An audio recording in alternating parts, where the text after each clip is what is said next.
I really don't understand tariffs. Honestly, I just know they f***ed us up. That's where we are today. I'm broadcasting today from a literal pit in Istanbul, Turkey. Have a look. There's Logan. Yeah, Logan says hi. So MSNBC went out to small town Ohio, a state in which I'm a tax-paying resident of, and they wanted to talk to working class voters who are finally turning away from Donald J. Trump. And look, I get it. On a human level, it sucks to watch people drown. But honestly, after watching this, my empathy well is completely dry. He promised to impose tariffs that would bring back American manufacturing. Don't get me started. How do you feel about those tariffs and how they've impacted you? Well, obviously it didn't work now, did it?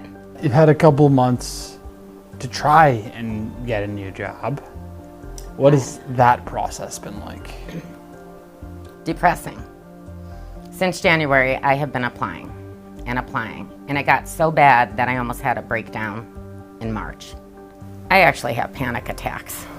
Yo, join the club. All right, let's pause it right there on the net. 3 times, guys. 3 times she voted for Donald Trump, and she openly admits that she doesn't understand the global macroeconomic trade policy, which is fine, most people don't.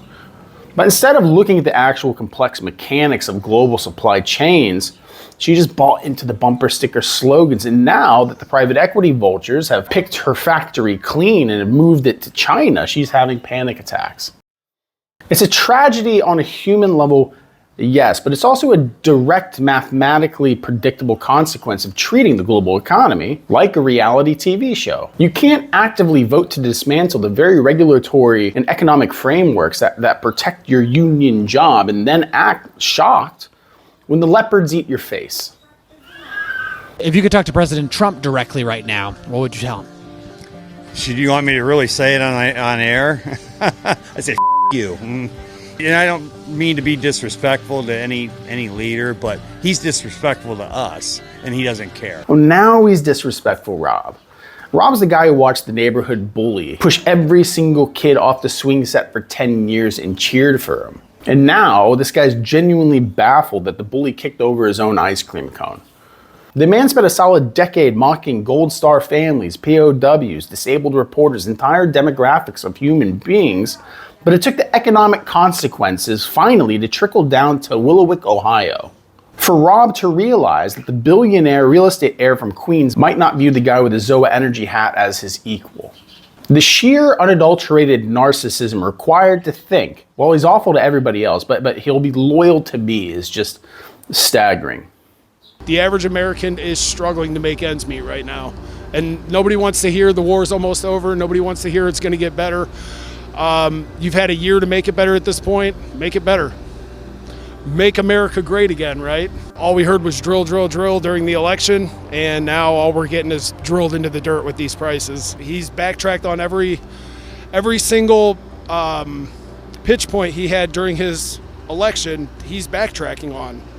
I think it was all smoke and mirrors during the second election. I think Trump is more concerned with getting even with his opponents this time around than he was looking out for the average Joe that supported him. And yeah, I'm just disappointed. Dude, Donald Trump's a petty little bitch.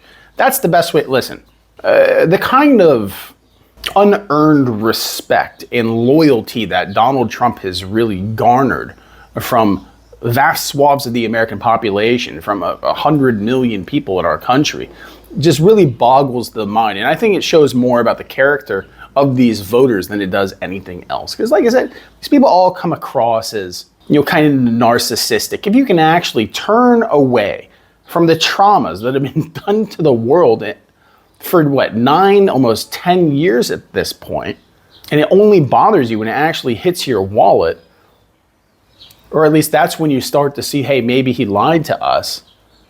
Don't act surprised when people act like you're not exactly the smartest people in the population.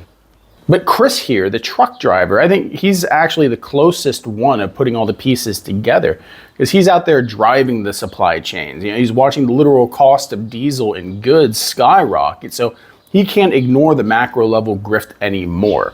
Like he said, he bought the drill, drill, drill narrative, and instead he's getting drilled in the dirt like everybody else in America is. But he's just now finally realizing what the rest of us have known essentially for a decade, that there's no cohesive economic policy here. There's no grand plan to stabilize the working class. It is, and it always has been, a highly televised revenge tour. Logan, that's enough. Bark break.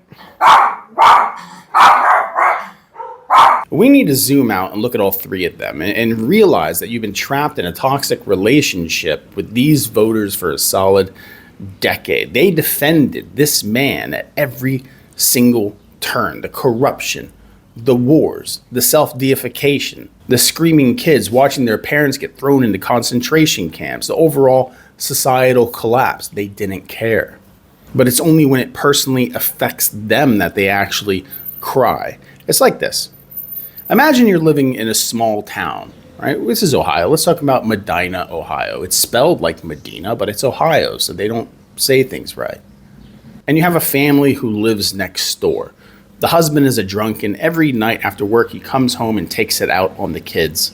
And his wife is just sitting there on the front porch. She doesn't really care. She has better things to do, right? The kids, they probably deserved it. They robbed her of her future. She got knocked up when she was in high school.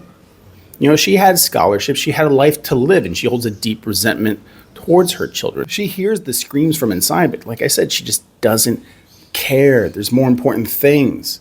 There's a new scratch card that's about to be released at the Circle K, so she just lights up another Newport cigarette, sits back, and pours herself another glass of Chardonnay. But then one day she gets a call from a friend, and the rumor's going around that her husband actually has a girlfriend. Not just any kind of girlfriend, but a Jewish girlfriend. And he bought her a new car. And that should have been your new car. You deserved that car. She realizes that she's not the young, hot cheerleader anymore, and she doesn't really have much options out there if her husband decides to leave her for this new Jewish girlfriend. So she's broken on the inside. She needs someone to comfort her. So you sense a disturbance in the force, and you look outside the window and you see her walking towards your front door. Right? You open the door, and she just wants somebody to talk to. She just wants somebody to empathize with her. But you know the truth. You've seen it. You've heard it for the past 10 years.